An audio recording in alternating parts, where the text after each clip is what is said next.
Halo Sobat Komunikasi, kembali lagi di podcast Komunikasi Rasa. Seperti episode-episode sebelumnya, hari ini kita akan kembali ngobrolin topik dengan bintang tamu yang juga gak kalah menarik. Ada satu pepatah yang mungkin overuse saking dia relevannya dengan kehidupan sehari-hari kita, yaitu tak kenal maka tak sayang. Oleh karena itu teman-teman, perkenalkan di depan aku sudah ada Mbak Meiselina. Nama panjangnya Meiselina Irmayanti. MIKOM PhD. Okay. Wow, Mbak Mei ini mungkin teman-teman, kalau teman-teman yang nonton ini adalah anak Unip gitu ya, terutama anak FISIP, mungkin familiar dengan Mbak Mei karena Mbak Mei ini adalah dosen di FISIP Universitas Bengkulu yang baru-baru ini baru aja pulang dari Taiwan di ya.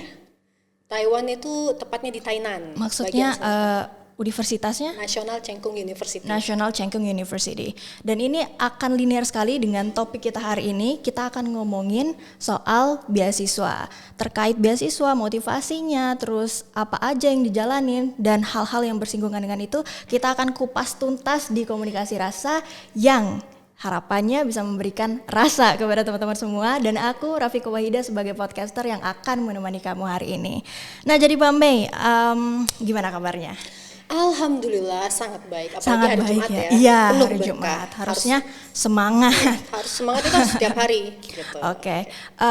Aku itu pertama kali notice Mbak Mei di papan jurusan, papan nama dosen di jurusan. Kemudian pas semester 4 tuh kemarin kita ketemu di kelas perkembangan teknologi komunikasi. Tapi pertama kali aku tahu Mbak Mei, rupa Mbak Mei itu pada saat suatu hari aku scrolling Instagram, terus lihat di official Instagram jurusan komunikasi itu memposting postingan congratulations untuk Mbak Mei yang baru saja pulang dari Taiwan dan memperoleh gelar PhD. I was like wow. PhD di Taiwan. Aku tuh sering dengar kayak dosen-dosen komunikasi Unip kan biasanya ke Malai atau gimana gitu kan. Ini di Taiwan, wah lumayan jauh juga aku pikir. The first thing, aku gak akan langsung masuk ke topik utamanya soal beasiswa. Aku pengen tanya dulu, kalau ada satu kata yang bisa mendescribe selama masa studi Mbak Mei di Taiwan, what would it be? Apa kata yang akan Mbak Mei pilih untuk mendescribe itu? Positif atau negatif katanya? Oh, boleh positif, boleh negatif, dua-duanya deh, satu-satu. Kalau positif pasti, kalau negatif pasti capek. Capek, oke. Kalau positifnya, amazing. Amazing, kenapa amazing? Ya, gini, hidup itu di S3 ya, khususnya di S3, itu tidak seperti yang direncanakan di awal. Karena saya pikir itu kalau S3 seperti S2. Atau ya kombinasi antara S1 dan S2. Jadi ya kita ngerjain tugas, lalu kita konsultasi, ya kan. Lalu nanti ada riset, ya kehidupan kampus lah itu sudah familiar gitu kan. Tapi ternyata ada hal yang banyak sekali di luar itu. Ada variabel baru ya. Apalagi saya waktu itu takdirnya adalah di Taiwan, notabene adalah non-muslim, bahkan kalau bisa dibilang ateis lebih banyak di sana. Jadi tidak beragama gitu kan. Meskipun pada dasarnya mereka sebenarnya kalau untuk yang senior orang tuanya kebanyakan Buddha gitu. Tapi tetap mostly dari mereka semua yang ada di sana tidak memiliki agama. Artinya apa? Tambah lagi bagaimana menemukan makanan yang halal. Gitu. Jadi ini tadi makanya dibilang kalau satu kata negatifnya adalah capek, baru datang udah baru 1 menit yang lebih terus berikutnya culture shock ya, tershock gitu. Culture shocknya tuh overlapping, bukan lagi over, udah lapping gitu, udah berlayer gitu. Jadi ya itu yang juga harus dipertimbangkan untuk teman-teman ketika mau studi lanjut S1, S2, S3 atau mau postdoc. Jadi kita paham, kita sudah melalui itu dalam artian kita sekolah. Yes, kita sekolah, kita berkonsultasi, kita ada riset dan lain sebagainya. Ada tantangan lain di luar itu. Gitu. Itu yang harus dipersiapkan. Oke. Apa yang membuat Mbak Mei pada akhirnya kayaknya mau ke Taiwan deh? Atau ada pertimbangan lain pada saat itu atau bagaimana? Tidak terprediksi dari awal. Tidak terprediksi. Tidak. Saya mulai untuk mendaftar beasiswa itu sebenarnya sebelum selesai S2. Jadi sudah ada di kepala itu mau lanjut S3 itu di 2013. 2013 itu saya pilih pertama kali karena yang ada di luar negeri itu pertama tawaran beasiswanya adalah Fulbright. 3 kali mencoba gagal. Itu kemana? Fulbright pasti ke Amerika dong. Oh ya, oke. 3 kali gagal, apakah give up? Enggak. Saya tuh tipe yang bebal. Oke. Ibarat kalau karet itu dilempar, bukannya dia udah jatuh gitu aja, tidak berdaya, dia akan mantul, tung tang. Bahkan kalau karet pasti udah diem gitu kan. Ini enggak, melanting terus, semakin gagal malah semakin penasaran. Jadi mencobalah Brunei sudah, Turki Buslari sudah, Wow, sampai Tubitak Turki, sudah. oh my ya. God, oke. Yang saya tidak pernah coba itu ada 2 negara, India dan Malaysia. Kalau India karena safety ya, agak riuh di sana, apalagi perempuan. Iya, sanitasinya. Ya. Dan yang Malaysia itu personal aja, alasan personal. Karena Yang ada tidak juga, bisa disebutkan. nggak bisa, kayaknya nanti akan larinya kemana-mana. Oke, siap. Oke, pada akhirnya memilih Taiwan. Berarti Tidak dipilih juga. Jadi ketika itu sudah timing dalam Oke. artian sudah tidak ada waktu lagi untuk mencoba beasiswa. Jadi sudah diultimatum sama orang tua, sudah diultimatum juga sama instansi waktu itu. Jadi ultimatumnya kalau tidak dapat beasiswa sudah stop gitu. Kamu harus menerima amanah. Waktu itu ya ada amanah yang harus sudah 3 kali reject ya. Harus menerima amanahnya, dan kalau dari orang tua itu harus menikah. Kalau tidak gitu. average Jadi, orang tua Indonesia ya. Jadi pada akhirnya ternyata nggak tahu ceritanya itu teman bilang, udah kamu coba di kampus saya waktu itu. Dan juga tidak yakin akan dapat gitu kan. Ya udah coba-coba aja. Ketika melamar di Taiwan juga saya melamar ke tempat lain juga. Dan dapatnya adalah Taiwan. Negara yang sama sekali tidak pernah dipikirkan. Terlintas di kepala.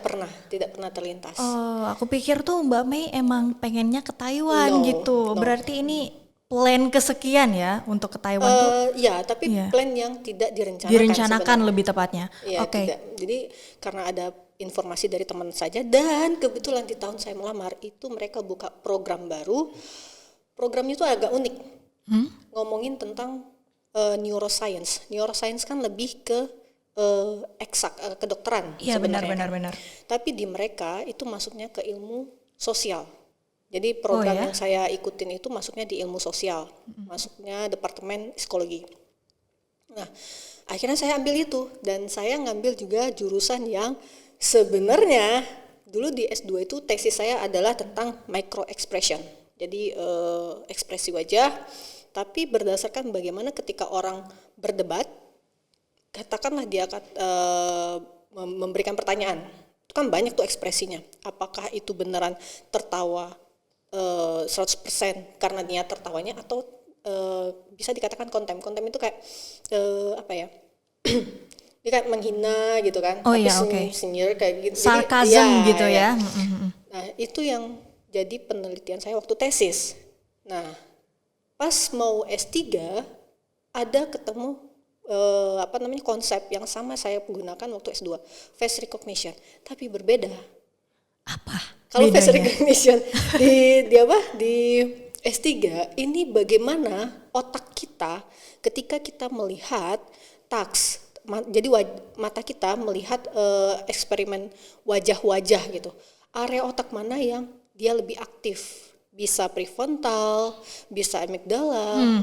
Jadi sudah bicara tentang reaksi otak, bukan lagi berbicara tentang permukaan face-nya. Jadi kita kan, saya kan awalnya itu melihat wajah dan juga melihat verbalnya dia. Jadi wajah itu ekspresi sebagai non-verbal yang dibarengin dengan verbal. Emang ada ya di komunikasi ya. Iya. Tapi sampai sana saya belajar dengan coding, MRI, data-data yang basisnya brain imaging. Jadi ibaratnya tidak punya basic coding sama sekali, terus harus bermain dengan MATLAB, TensorFlow, Python, RStudio. Jadi itu salah satu tadi yang saya katakan. Saya pikir kuliah itu adalah tentang belajar, dan belajar. Ternyata belajar kehidupannya itu yang lebih banyak, dan di situ harus mental kita harus kuat banget. Oke, ini kita ngomongin tesisnya Mbak Meja kayaknya udah bisa jadi podcast yang lain ya, karena menarik banget ini face recognition. Ternyata mereka sejauh itu ya Mbak Mei untuk study tentang neuroscience dan lain sebagainya. Waktu di Taiwan nih, kan kita tadi udah bicara soal culture shock. Nanti aku akan bahas juga nih soal culture shock, tapi yang lebih bikin aku penasaran tentang bahasanya. Oke, bahasa. Waktu itu beasiswa yang Mbak Mei apply itu untuk mahasiswa internasional, apakah kelasnya internasional atau Mbak Mei harus belajar dulu bahasa Taiwan, Mandarin lebih tepatnya? Jadi saya tuh daftar untuk beasiswa Distinguished NCKU waktu itu yang ditawarkan oleh kampusnya sendiri.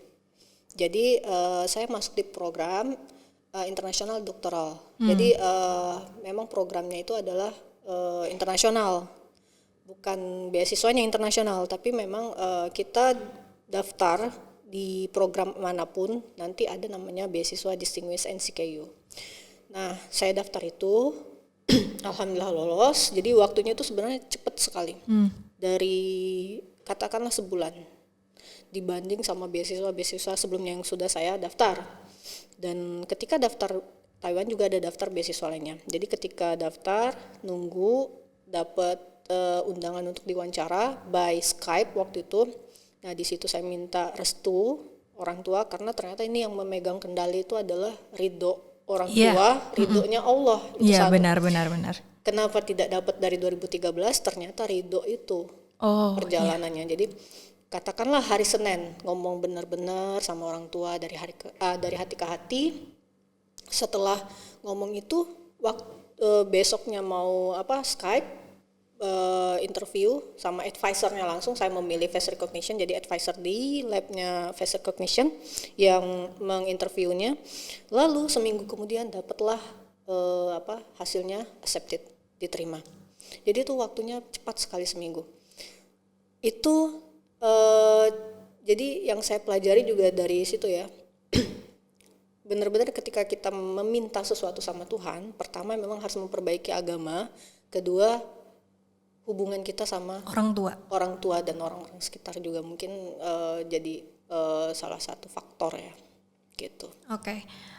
Soal bahasa tadi? Bahasa jadi kelupaan. Jadi bahasa itu saya harus belajar dulu dan karena di program juga jadi required ya. Saya ambil waktu itu di offer 2 semester. Jadi saya ngambil pertama level 1. Jadi belajar dan intensif sekali. Dalam seminggu itu 2 kali. Jadi agak-agak keteteran jatuhnya karena pertama tidak punya basic di programnya, kedua tidak punya basic sama sekali di bahasanya. Tapi karena programnya internasional, kita hari-hari untuk kuliah tetap bahasa Inggris. Walaupun pada akhirnya ada beberapa advisor atau profesor yang dia campur ya, pakai bahasa Mandarin juga ya, nggak masalah karena itu tadi positif, negatif dan resikonya kan. Kita kuliah bukan di negara bahasa Inggris mother tongue jadi gitu. Benar. Menarik banget nih soal bahasa. Berarti Mbak Mei bisa sedikit-sedikit bahasa Mandarin. Iya, dan itu kalau bahasa itu kan harus dilatih ya. Kalau tidak dilatih ya jadi ya gitu. Should we try? Gue perkenalan pakai bahasa Mandarin. Oh my god, saya udah lupa ingat. Oke. Waktu itu saya kan punya 2 teman dekat. Teman dekat saya tuh kemarin mereka ambil paket kursus bahasa Mandarin. Karena bahasa Mandarin kan sekarang salah satu bahasa universal ya. Saya waktu itu nggak ikut karena saya lagi ada prioritas lain. Mereka ngambil kelas paketan biar murah tuh bayarnya online. Selang 2 minggu waktu itu harusnya mereka lagi kelas tiba-tiba ngajak saya pergi. Kok ngajak pergi, bukannya kalian kelas? enggak, kita udah enggak kelas lagi. Loh kenapa, kan baru 2 minggu? Kayaknya enggak kita banget deh kan. Dia bilang gitu. Astaga. Karena Jadi, memang rumit ya bahasa iya. Mandarin itu. Karena dia gini, bahasa yang paling sulit itu adalah kalau menurut saya bahasa Arab dan bahasa Mandarin. Iya. Karena bahasa Mandarin itu dia punya beberapa lafaz. Jadi kayak misal san se Itu udah beda. udah beda padahal Oh my tulisannya God. itu sama. Oh my God. Jadi se yang ke bawah, se yang ke Yeah. atas, se yang datar. Oke. Oh my God, itu wah pantes sih. Jadi Tadi ya. satu kata untuk negatifnya capek ya. Ini udah bahasa udah menjadi batasan barrier secara nggak langsung. Terus juga banyak sekali culture shock yang Mbak Mei alami selama di Taiwan. Yeah. How to deal with it? Dan Ya. butuh waktu berapa lama tuh? Oke, saya kan tipenya sebenarnya kalau keluar itu kelihatan ceria Yeah, awalnya. yeah. Kalau ketemu, "Hi Profesor, how are you? Good morning," gitu kan. Pada akhirnya itu hanya bertahan 3 tahun. Dan mau tidak mau ya saya keluarlah karakter yang berbeda. Jadi pertama yang saya lakukan adalah saya stay di lab itu dari pukul habis subuh, itu sekitar subuhnya kan lebih cepat ya di sana sejam. Jadi sekitar pukul 4.05 itu saya sudah start ke lab. Nanti pulangnya itu di awal-awal saya pulang setengah 10, terus naik pukul 2 malam. Nah kalau di sana itu kalau dibilang ya itu tadi untuk mengejar hal-hal yang saya tidak bisa, skill yang saya tidak bisa, dan coding itu sangat PR sekali, sangat PR sekali. Dan di situ juga kayak belajar bahasa gitu kan, mendengarkan, dan ketika kita belajar coding nanti dibunyikan listening untuk bahasa-bahasa kayak gitu ya, yang biasa-biasa aja gitu kan. Lalu juga kayak misalnya itu dari bahasa dan pelajaran saja. Untuk meningkatkan skill gitu kan, paling tidak ketika orang ngomong apa saya paham gitu kan, walaupun tidak bisa menjawabnya dalam bahasa Mandarin balik gitu. Dan bagaimana dengan yang lain, kayak kita kan perlu sholat ya 5 waktu, dan kita juga makan makanan halal gitu kan. Jadi 6 bulan pertama itu saya tidak bisa menyentuh ayam. Why? Kenapa? Karena bukan saya tidak suka ayam, saya suka sekali sama ayam. Karena di sana itu sulit untuk mendapatkan ayam halal, satu, dan juga karena gini, tipenya di sana adalah kita tinggal di dom, domnya itu belum ada kitchen, dapurnya belum ada, jadi kita harus masaknya itu di dalam kamar, dan kalau ketahuan bahaya, kena penalti, gitu, kena ada hukuman. Pada akhirnya beli makanan jadi vegetarian itu paling bandel saya beli misalnya nasi, saya bagi 2, setengah siang, setengah malam, dan itu telur setengah siang, setengah malam. Kenapa? Pada akhirnya kita juga kehilangan kayak nafsu makan dan lain sebagainya, karena rasanya juga bland, nggak asin, nggak ada asinnya pun nggak ada. Jadi kita tuh kayak mencari bon cabe itu kita bawa kemana-mana gitu kan, terus bawa saus sasa atau apa itu kemana-mana, sasetan kayak gitu. Jadi ya banyak sekali sebenarnya, dan gimana ya, jalanin aja, hari ini tuh akan lewat gitu. Hari ini tuh akan habis gitu tuh. Jadi ya apakah pertama kayak ngebrontak ya, sempat ngebrontak. Jadi apapun yang dirasakan keluarkan. Kalau tidak bisa dikeluarkan ketika kita mencari, kita kenali dulu diri kita tipenya seperti apa. Kalau saya pertama ya saya curahkan dulu tengah malam, tahajud gitu kan, jadi sejadah. Jadi banyak teman-teman bilang, kamu nih kayaknya happy aja. Oh no, bilang, kayaknya harus pasang CCTV nih di kamarku gitu kan. Jadi biar tahu bagaimana kalau aku di dalam kamar gitu. Berikutnya apa? Ketika kita tidak bisa coping sendiri, gimana? Ya udah cari teman yang benar-benar bisa dipercaya. Ingat, dipercaya. Jadi yang ketika kita share, dia nggak, dan juga jangan oversharing juga ya. Ketika kita share, dia bisa menyimpan, dan ingat, ketika kita share sama orang, jangan beranggapan orang itu bahagia sebenarnya. Kelihatan kamu tuh bahagia aja ya. No, orang yang sebenarnya kelihatannya anteng-anteng aja itu sebenarnya yang dia banyak sekali bebannya. Itu teori ngomong kayak gitu. Jadi carilah teman yang cocok buat kalian untuk berbagi itu. Kalau misalnya tidak tidak tahan dengan tantangan yang kalian hadapi. Jangan sampai benar-benar give up. Banyak nggak yang benar-benar give up? Banyak. Hampir tiap tahun kita mendengarkan bukan satu kasus dan bukan dari student aja yang suicide. Ya. Apalagi Taiwan, sampai Taiwan itu bikin warning, ketika kamu mau ke Taiwan dan itu bunuh diri, ya itu nanti akan ribet di perawatan jenazahmu. Jadi ibaratnya tidak mau lagi diurusin gitu. Sampai mereka tuh ada divisi yang memberikan line secara bulanan, itu akan diingatkan kalau misalnya kamu merasa tidak kuat, kamu hubungin kita di sini. Oh iya, ada hotline-nya gitu ya. Hotline-nya. Oh my god. Oke. Jadi itu luar biasa dari situ. Dan berikutnya adalah gimana, ya udah komunikasi sama orang-orang sekitar kita, kayak misalnya profesor. Dan beruntungnya saya tuh di Taiwan itu programnya, walaupun sebenarnya di lab saya juga tidak banyak yang bisa bahasa Inggris, tapi mereka welcome. Kita komunikasikan saja dan ya hadapi saja, seberat apapun hari itu hadapin, pasti lewat. Pasti lewat, insya Allah lewat. Oke, pada saat mendaftar beasiswa nih, kita kembali ke pembahasan awal ya, topiknya soal beasiswa nih, pasti ada berkas-berkas yang harus dipenuhi dong. Salah satunya nih yang paling struggle dari anak-anak yang mau apply beasiswa itu soal esai. We're gonna talk about esai dan kayaknya ini akan panjang sekali. Gimana cara membangun fondasi esai yang kuat?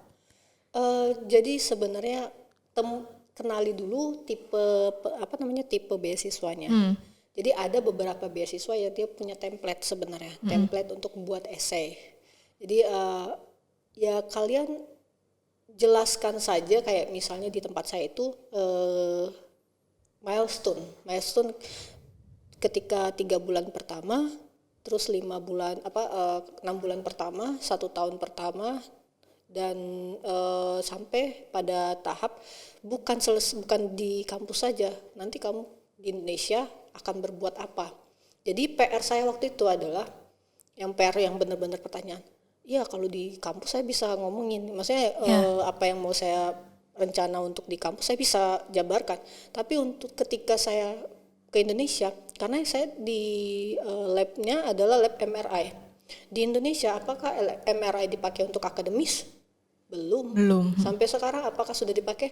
Belum. Jadi bagaimana? Ya sudah, saya bilang paling tidak saya punya lab. Saya mau bangun lab. Dan alhamdulillah lab itu sudah saya dirikan. Oh ya? Sudah saya dirikan, saya sendiri waktu buat, tapi belum launching ya. Insya Allah launching segera. Dan hari ini sebenarnya hari pertama kegiatan aktivitas dari lab itu. Nanti akan ada pelatihan. Jadi buat lab, meskipun nanti labnya bukan MRI, saya pengen punya lab yang nanti itu akan berkontribusi dan punya kolaborasi sama kampus ini. Jadi itu, apakah itu menjadi poin? Ya sebenarnya kita nggak tahu ya. Kita harus wawancara juga reviewer. Tapi setidaknya kita kenali template dari beasiswa itu. Ada beberapa beasiswa yang berbeda. Dia tidak ngomongin tentang milestone, tapi bagaimana kamu sudah berkontribusi untuk negaramu. Seperti yang di LPDP gitu kan. Jadi ketika kalian buat essay, pertama adalah kalian pahami dulu template-nya apa. Nah, ketika sudah, ya itu tadi, jangan kalian menganggap mau beasiswa itu adalah mau startnya setelah lulus. Makanya saya bilang, kalau di kelas tuh saya bilang, sebelum kalian itu lulus, buatlah sesuatu something wow, something unik selama kalian kuliah. Kenapa? Itu tidak akan sia-sia. Itu akan jadi tabungan buat kalian nanti next step. Kita nggak tahu apakah nanti pas pekerjaan itu akan jadi poin penting, apakah pas kuliah nanti akan jadi poin penting untuk essay. Karena banyak yang ternyata dipanggil di Harvard, dipanggil di kampus-kampus terkenal itu, Cambridge, itu karena kontribusinya bikin sekolah rakyat yang gratis, ya kan? Yang terakhir itu ada dari Jawa gitu kan.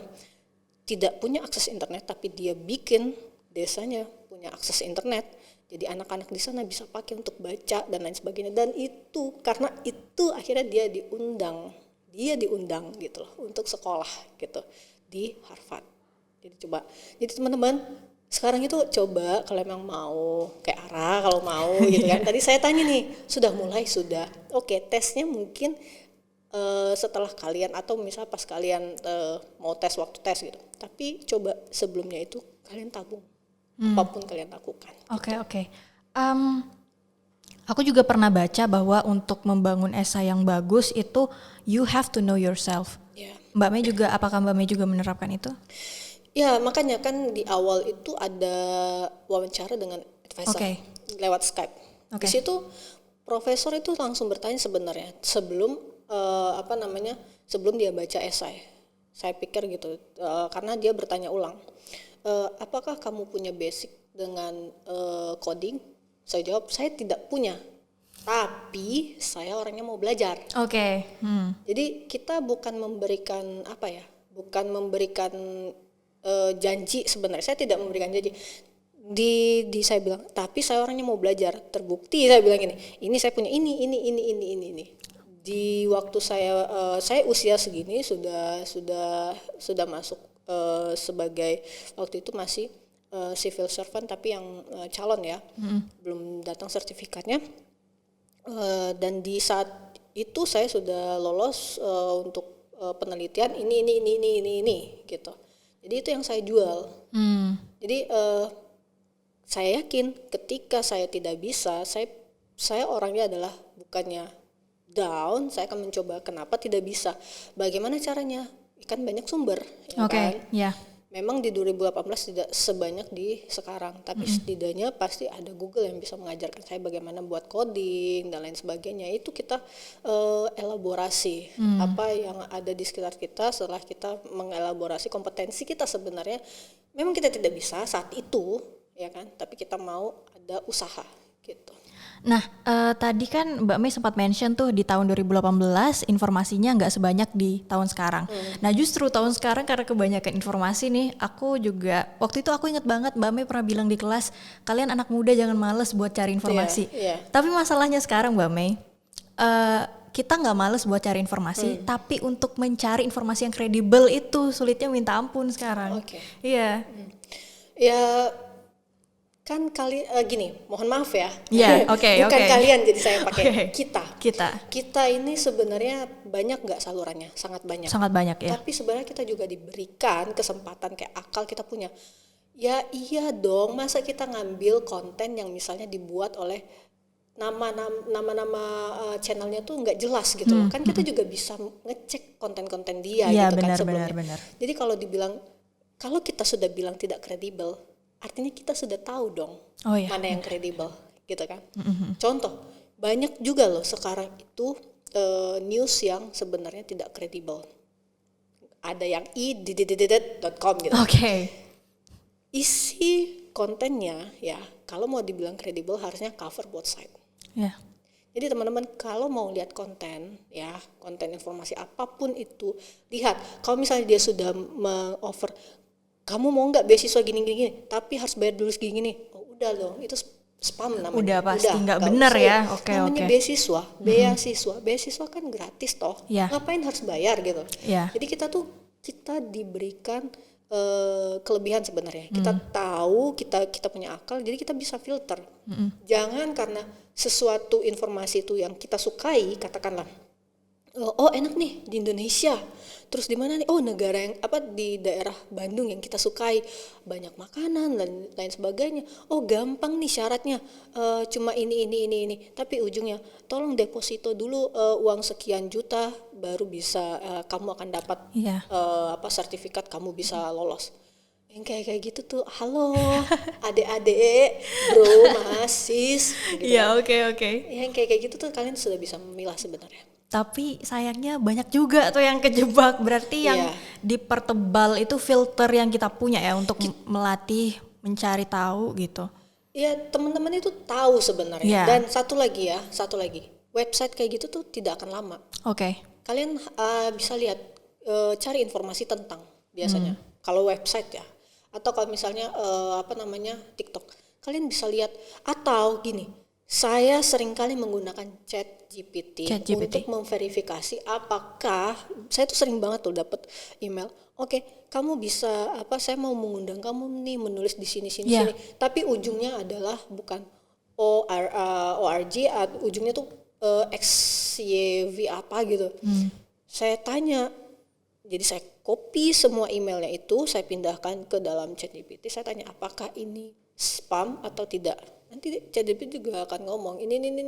Dia kasih tahu alasannya kenapa semua. Oke. Rata-rata yang saya tanyakan dan saya prediksi sebenarnya sudah spam itu beneran spam. Beneran spam. Berarti memang ChatGPT itu bisa digunakan sebagai Banyak. asisten Iya. kita ya. Oke. Banyak, nggak cuma ChatGPT. Kalau misalnya arah kita bukan ngomongin Bukan beasiswa, ngomongin- oke, bisa oke, kita oke. bahas lagi ya. Ya oke, ini banyak banget pembahasan-pembahasan yang menarik. Rasanya dari tadi tuh aku pengen nyebrang gitu.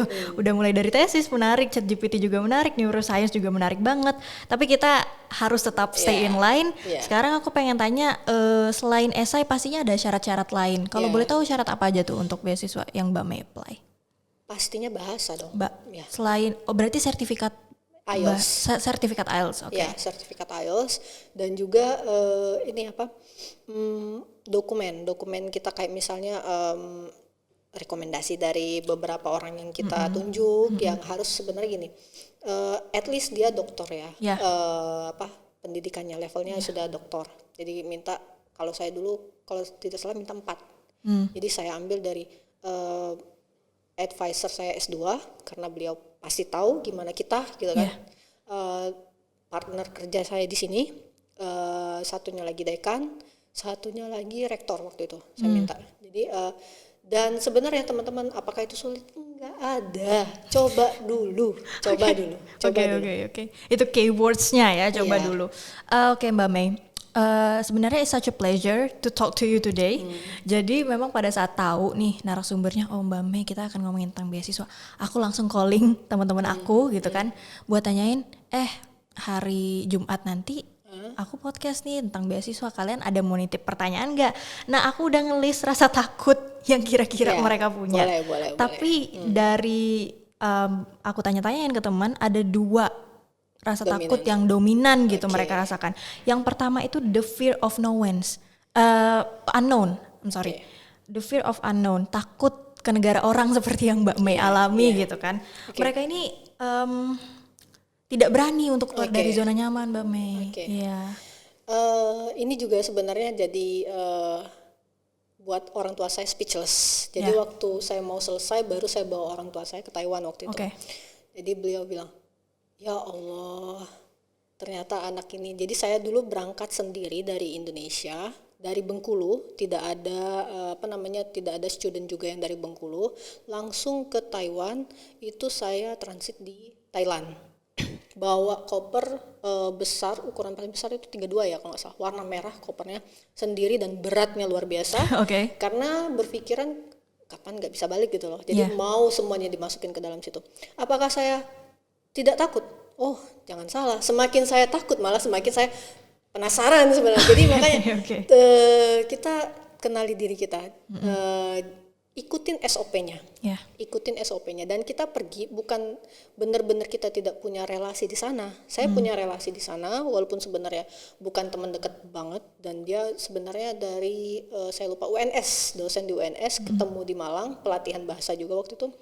Jadi beliau yang jadi sudah bikin list preparation, kamu pas datang harus seperti apa, harus kemana, informasinya kemana. Lalu pas datang itu juga enak kalau Thailand, kalau public facilities itu enaknya gimana, mereka pasti bisa bahasa Inggris. Saya pikir begitu. Ternyata Sir, I wanna go to transportation, bus transportation. Where is the station? Ni kemana? This is mine. Oh my God. Aku tidak tahu ini di dunia mana gitu kan. Ya kalian akan merasakan itu gitu.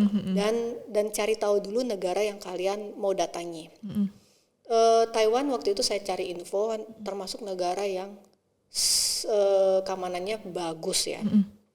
Taruh aja kunci motor dan motornya di depan rumah itu gak akan ada yang ambil.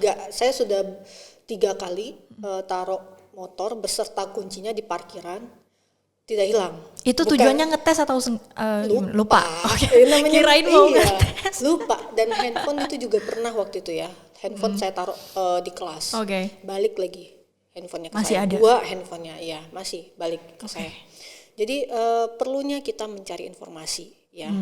Dan teman-teman ingat, kalau kalian tidak mau mencoba keluar dari zona aman sekarang, roda itu berputar ya. Kita nggak tahu gini. Kalau saya tuh sebenarnya motivasi saya ya. Kalau ditanya motivasinya apa, simple sebenarnya. Bagaimana saya pengen buat orang tua saya senyum. Dalam artian gini, mereka nggak perlu lagi kerja, mereka nggak perlu lagi ngapa-ngapain, minta apa, tep gitu kan. Ada gitu, ya. Dan caranya adalah saya harus keluar dong. Kenapa? Karena saya harus ningkatin skill saya.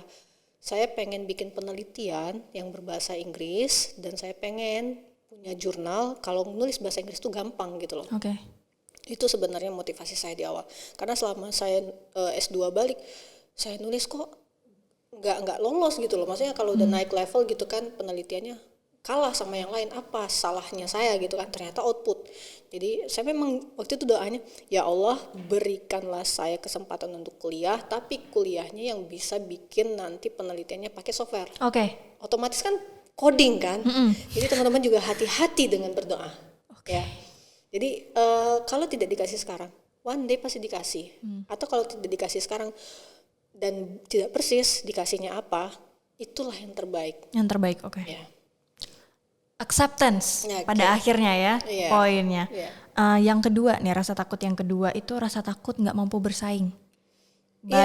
Baik ketika mereka apply beasiswa ataupun misal mereka udah terima terus berangkat gitu kan, sampai di kampus itu mereka takut kalah saing dengan orang-orang dari negara tempat mereka kuliah. Pasti itu Pak. Rasa takut itu selalu ada, pasti ada. Jadi kita nggak bisa mengeliminasi. Jujur hari ini aja saya nanti keluar takut dong. Kenapa? Saya bawa mobil gitu kan. Pasti ada ketakutan, itu pasti ada. Tapi gini, ketakutan itu jangan dikasih ruang. Ya. Gimana maksudnya? Jangan dikasih ruang gini. Itu kan overthinking. Sesuatu yang nanti. Jadi kenapa tidak kita olah mind kita, pikiran kita untuk sesuatu yang positif. Keluar dari sini, saya sampai rumah, nanti ketemu orang tua. Kenapa tidak seperti itu? Ketika kita mengolahnya secara negatif, sebenarnya tidak kejadian. Tapi kalau malaikat lewat, itu kalau secara Islam kalau malaikat lewat, ada kemungkinan ia akan kejadian. Jadi intinya teman-teman, kalian boleh takut, itu manusiawi, kita nggak bisa ngapusin itu. Tapi olahlah rasa takut itu menjadi energi yang positif. Apa itu gampang banget sih Mbak Mei ngomongnya, itu teori. Yes, itu teori. Tapi coba kita belajar. Kita belajar pelan-pelan, dimulai dari hal kecil saja. Kayak tadi misalnya, hari ini saya punya uang misalnya 10.000. Besok kalau saya gunain untuk makan sekarang, besok gimana? Rezeki itu banyak macamnya. Ada rezeki yang orang tiba-tiba datang, ngasih kerjaan gitu kan, tanpa kita. Jadi rezeki itu macam-macam. Pokoknya intinya adalah perbaiki relasi dengan Tuhan, perbaiki relasi dengan orang tua kalau masih punya orang tua, hargai orang tua kalian. Makanya kalau di kelas saya bilang, please kalian sekolah itu ya teman-teman, sekolah itu bukan untuk kalian dapat gelar saja, tidak. Tapi itu bentuk tanggung jawab kalian ketika orang tua mau menyekolahkan, atau dengan paksaan pun ketika kalian sudah yes, karena kalian kalah bergening nih, misalnya kalian nggak mau kuliah tapi kalian diharuskan kuliah, terus kalian memilih kuliah, ya selesaikan walaupun cuma setengah hati. Bismillah. Kita nggak tahu, ternyata nanti di semester kedua kalian ternyata udah full 100% hatinya, dan ternyata kalian sukses gitu kan. Jadi hadapi aja, setakut apapun itu. Belum lihat hantu, nanti kalau lihat hantu beneran baru beneran hantu gitu. Oke. Soal beasiswa, aku mau bicara soal probabilitasnya. Kira-kira ketika kita mendaftar beasiswa, apakah penerimaan beasiswa itu bisa diukur probabilitasnya supaya kita bisa memperkuat peluang yang kita punya untuk keterima?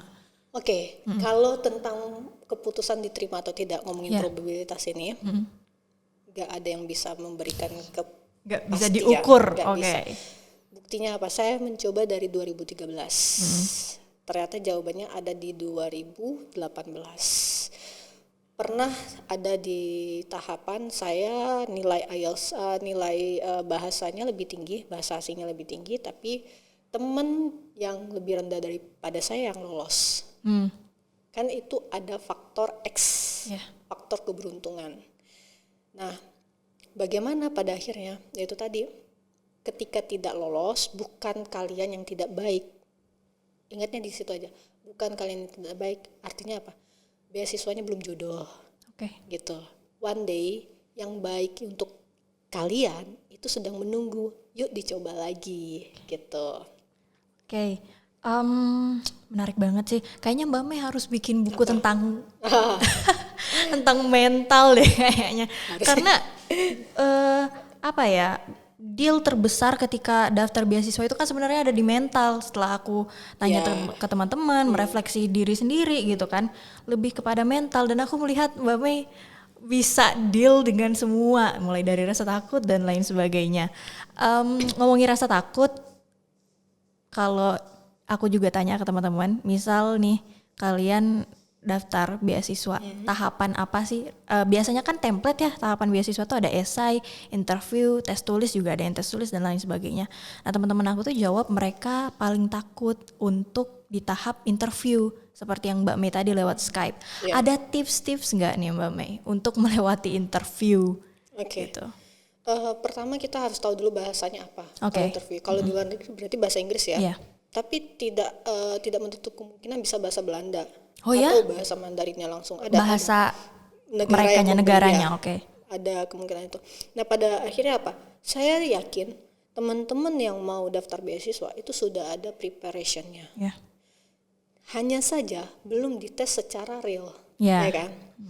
Ya, bagaimana caranya? Yaitu tadi, meskipun sebenarnya kita sudah praktis berulang kali di depan cermin, misalnya pun ada bule tiba-tiba nyasar kita ajak ngobrol, tetap namanya nervous itu ada, itu manusiawi. Saya pun kalau disuruh ngomong lagi sama orang yang nggak saya kenal, nervous itu ada, manusiawi. Tapi gimana caranya? Teman-teman harus kenali dulu diri teman-teman sendiri. Apakah nanti kalau ada teman saya itu yang dia harus makan dulu, ya kan? Ada yang harus makan dulu, terus ada yang kayak misalnya dia main game dulu untuk apa? Untuk menghilangkan, untuk apa? Mengolah otaknya gitu. Jadi dia akan lupa sesaat, tapi dia tetap ingat gitu loh. Oh, nanti saya habis ini, itu ibarat mau mengalihkan perhatian sejenak saja gitu dari rasa takutnya, menghilangkan rasa takutnya. Mungkin juga kalau misal ada beberapa dari kita istighfar dulu gitu kan, atau misalnya kenali diri kalian, apa yang menurut kalian bisa kalian lakukan dan itu cocok untuk diri kalian, lakukan itu.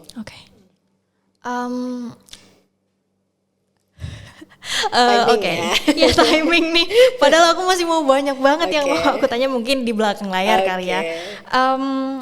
The last question, I think it would be, mungkin akan sangat biasa kalau aku nanya apa nih nasihatnya buat teman-teman di rumah, mungkin terlalu biasa. Jadi pertanyaan yang mau aku tanyain ke Mbak Mei adalah, jika Mbak Mei bisa kembali menemui diri Mbak Mei pada saat daftar beasiswa, what advice yang akan Mbak Mei berikan kepada diri Mbak Mei, atau kata-kata ataupun motivasi and else? Sebenarnya saya nggak mau balik ke masa lalu ya, jadi saya ganti aja sedikit, katanya bukan masa lalu tapi masa depan. Boleh juga tuh. Ketika saya mau daftar beasiswa lagi, yang saya katakan di diri saya itu, this is not just only scholarship, not only about scholarship, but this is more than scholarship. So you need to prepare yourself mentally and then physically and everything. Karena itu benar-benar kompleks. Ketika kita ngomongin beasiswa, benar-benar kompleks. Ya, kita mencoba daftar dulu beasiswanya. Mungkin teman-teman yang belum daftar merasa takut untuk daftar beasiswanya. Tidak. tidak hanya di beasiswanya saja. Jadi itu banyak relasinya ke yang lain-lain juga, dampaknya yang lain-lain juga. Jadi prepare diri kita, jangan takut, jangan karena kita tidak pernah jadi kita stop, nggak mau, next step. Ingat, keberhasilan kita itu ketika kita berpindah ke tempat-tempat yang baru yang belum kita datangi. Oke. Keren banget. Makasih banyak Mbak Mei untuk hari ini, such a pleasure to talk to you. Makasih buat ilmunya. Dan untuk sobat komunikasi, semoga percakapan barusan bisa memberikan insight yang menarik untuk teman-teman sekalian. Semakin semangat untuk daftar beasiswa, dan sampai ketemu di video komunikasi rasa berikutnya. Tonton terus ya. Dadah.